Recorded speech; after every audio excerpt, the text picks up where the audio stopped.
Welcome to the Books on Air podcast.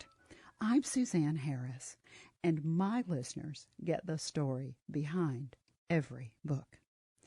Joining me today is a fascinating gentleman. His name is Dr. Merlin Pickston, and he's here to talk about his book, Awaken and Journey to Your True Self. Dr. Pickston is a teacher, a coach, and a mentor. He has a doctorate in metaphysics, and he teaches from a place of having worked his own way through his own journey. So this is a very personal book. As a psychic medium and a channel, he uses his connection to other realms to bring additional insight to help others on their own awakening journey. Dr. Pickston, welcome to Books on Air. It's such a pleasure to have you. Thank you. It's a real pleasure to be here. You know, authors write books for a variety of reasons. Some of them, as children, they're influenced by a particular author and they become fascinated by the idea of writing. Or there's a teacher at school who says something about something that they have written, and all of a sudden they're encouraged to write.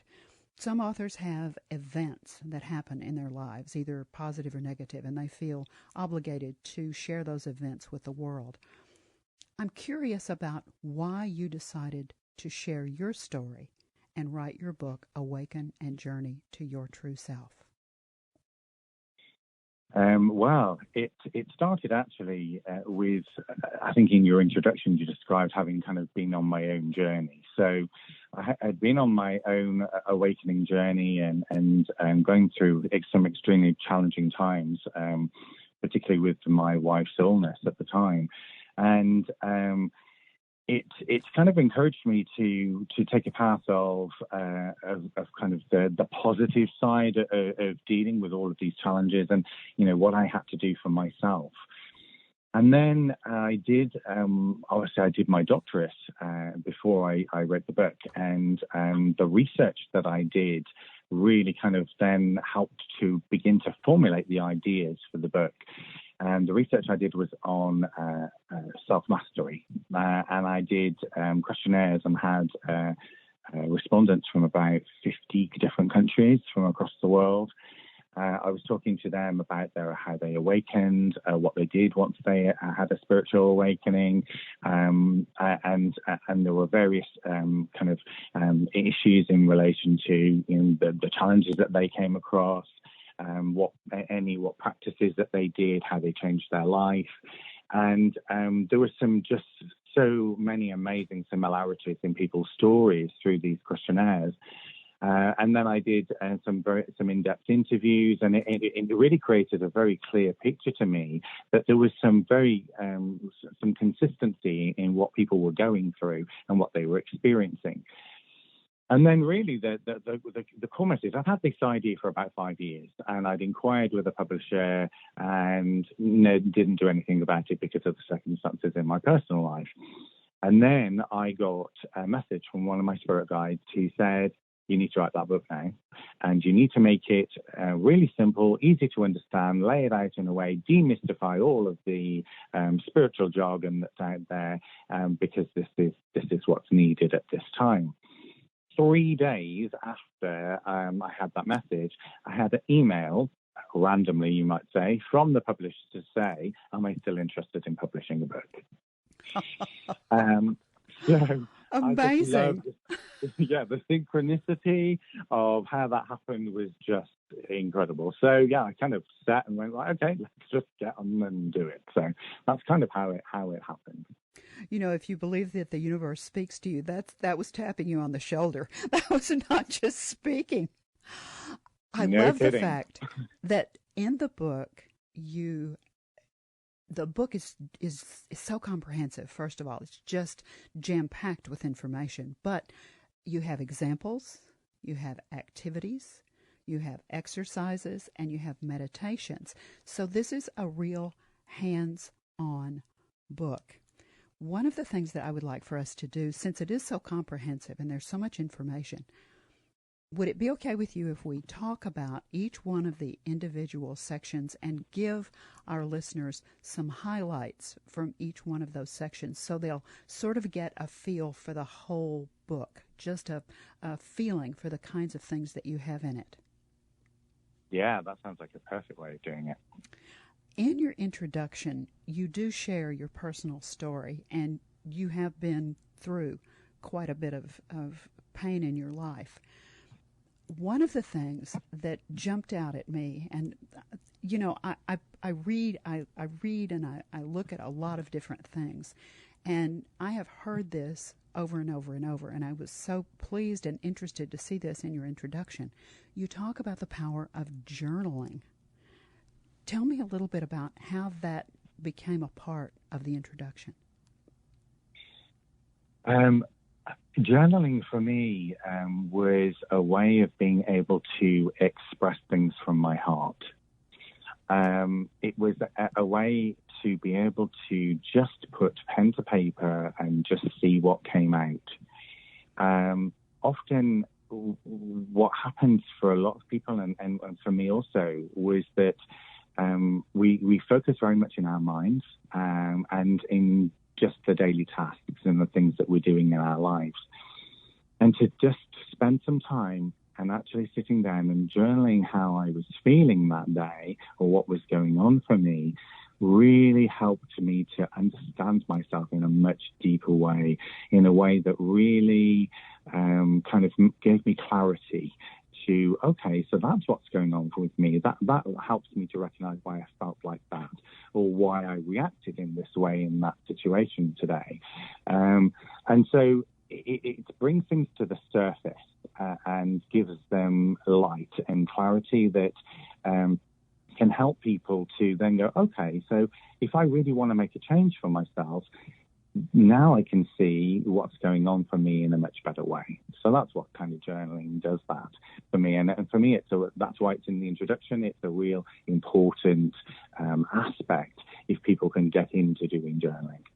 See, I've heard everything that you say. I have heard so many positive things about people when they journal, because it's a different, you go to a different place. And when you're journaling, people can do it either electronically or they can do it physically and actually keep it in some sort of notebook or physical kind of way. And I've heard that that's a better way to do it, because you've got your hand connected to your brain, and your brain, is helping you write whatever it is. And all of a sudden you look at what you've written on the page, and that's what happened. But when you see it written, it changes the way that you interpret and changes the way you understand it. I thought that was so powerful that you put that in, especially right now. I think you have your finger on the pulse of where people are with this COVID-19 situation, and you also address that in the introduction. Tell me about what you think some of the impacts are for us as human beings with the pandemic. Yeah, it's an important aspect here, because what people did is a lot of people were forced into a situation where they were having to put the brakes on their life. So they weren't allowed to go and do all the things that they normally did. And so the kind of autopilot routine that they were in on a day-by-day basis suddenly stopped. You can't go out of your house. You can't go to work. And so, okay, what do I do then? Well, I have an opportunity to now evaluate my life and to see things in a different way. And some of the clients that I have been working with, they have made some quite major changes in their lives, whether it be through choosing a different career, or even where they're ending relationships and realizing, why have I been doing this for all these years? And so it's really kind of made people take stock. I think there's another aspect as well, is that it's made people feel like, okay, so if this can happen in the external world, how do I respond to it? How do I react without it making me go deeply into fear? fearing that I might get ill, feeling my family might get ill, fearing, any number of things. And so I think it's been very, very challenging for people's mental health to have to kind of really have a look at all of those aspects of things, and do it all in a very, very short period of time.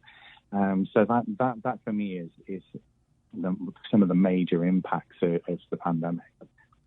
Well, of course, I chose here in the introduction just to get us started. But one of the things that you also include, and I think this was particularly important for the introduction, you actually tell the reader how to use this book. Give me a little overview of what's in that part of that chapter. So this is basically having a.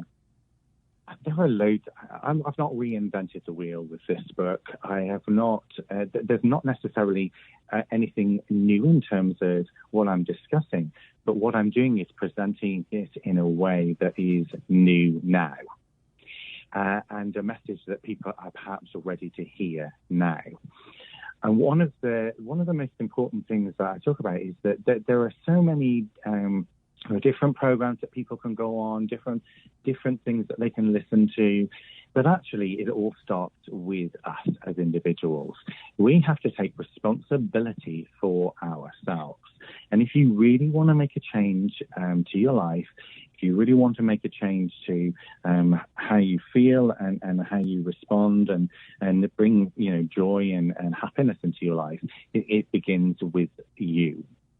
And so the messages here really are all about you really need to have that genuine desire to want to change your life, and to really be prepared to do the work.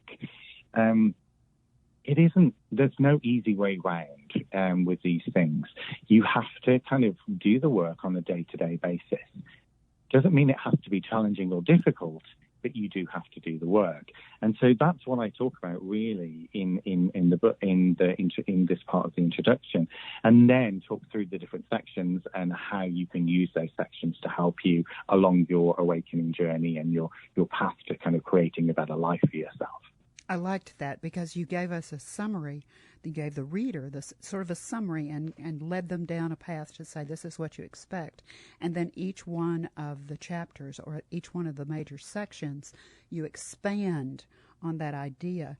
And I liked the fact that you used the word awakening in the title of each one of your big sections. The second, or actually the first section where we're talking about, is awakening to how your world is. Would you give, I picked out the things that I wanted to talk about in the introduction.